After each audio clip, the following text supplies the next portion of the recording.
Nice one. This is the second award that I've ever got in America, so that's quite nice.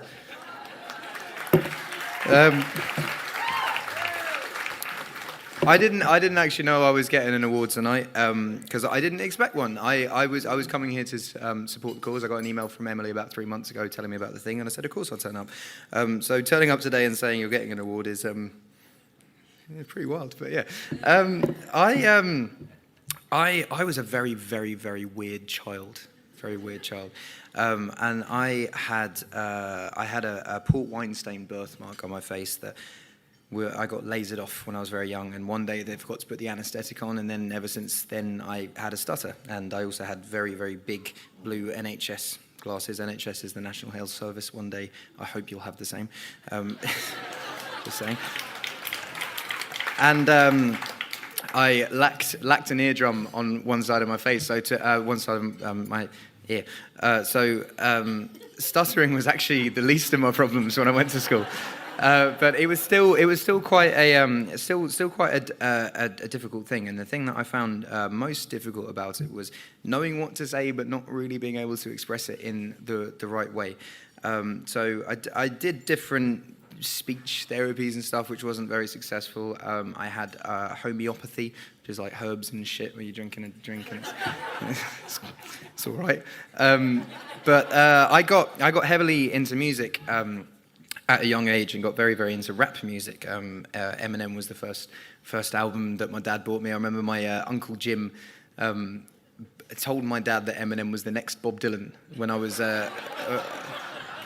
say what you want. It's pretty similar, but it's all storytelling. So my dad bought me the Marshall Mathers LP when I was 9 years old, not knowing what was on it, and let me listen to it. And I learned every word of it back to front by the age I was 10. And he raps very fast and very melodically and very percussively, and it helped me get rid of the stutter. And then from there, I just kind of carried on, did some music, and now I'm here.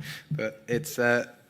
I think the one thing I wanted to convey in my speech today for not so much the adults here, because I feel like the adults are fine. You're all sorted. Everyone here's got a lot of money and everyone's chilling.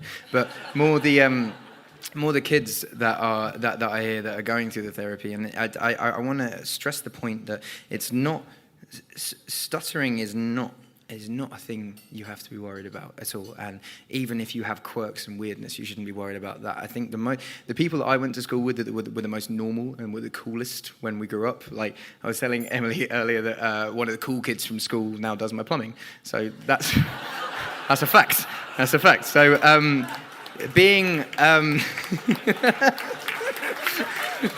sorry.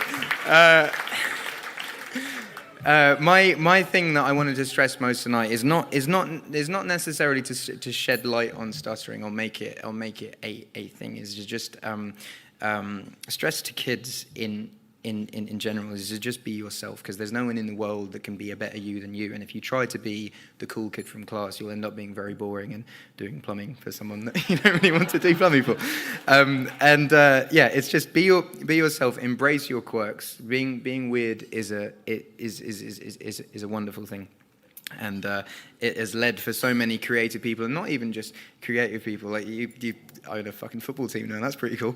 But I think just I'm not very good at speeches. I don't do a lot of speeches, but I think the one thing I want to say is be yourself, embrace your quirks, embrace your weirdness, and from a stuttering point of view, don't treat it as an issue.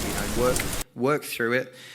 And get the treatment that you want to get, but don't ever treat it as an issue, and don't see it as a plight on your life, and carry on pushing forward. And I did all right. You can do all right as well. Emily did all right. Nice one. Thank you.